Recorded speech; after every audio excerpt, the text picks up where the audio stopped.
自在寫399句金句，創傷唔係軟弱。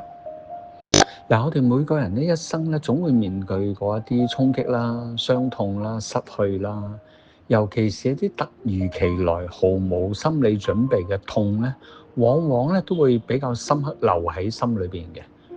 甚至可以係好多年嘅。所以有啲人會問：點解我事隔好多年我都未放低？係咪我太軟弱呢？我自己就覺得唔係，創傷本身唔係軟弱，而係我哋成個身體神經系統咧，面對最巨大衝擊嘅時候，一個最正常、最自然嘅反應，亦都係一個修復嘅過程嚟嘅。因為事情嚟得太突然啦，譬如突然嘅死亡、突然嘅分離、傷痛、背叛出賣等等，我哋嘅身體同情緒都需要時間去調節、去適應嘅。所以就算過幾年之後，你仍然會喊，仍然會痛，因為代表住我哋真係在乎咯，真係投入情感咯，真係好唔捨得咯。咁呢個唔係脆弱軟弱，而係我哋未準備好徹底嘅放低轉化。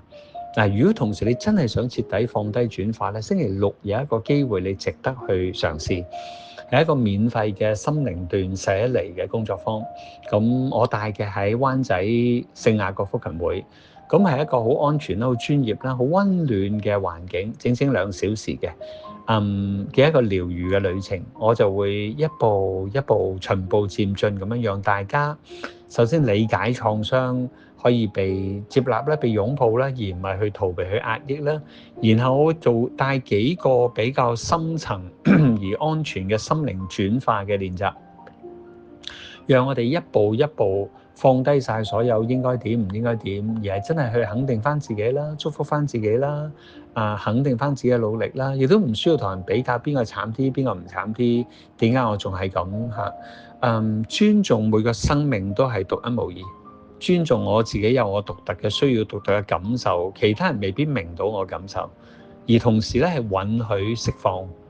允許所有情緒都喺身體有個位置，然後我哋真係學習一個溫柔嘅心靈嘅斷捨離。咁我星期六早上就會帶幾個咁嘅練習，並且會有身體嘅釋放嘅，因為情緒唔單止喺頭腦裏邊嘅，都儲存喺個身體裏邊嘅。咁我會帶一啲好簡單而好 powerful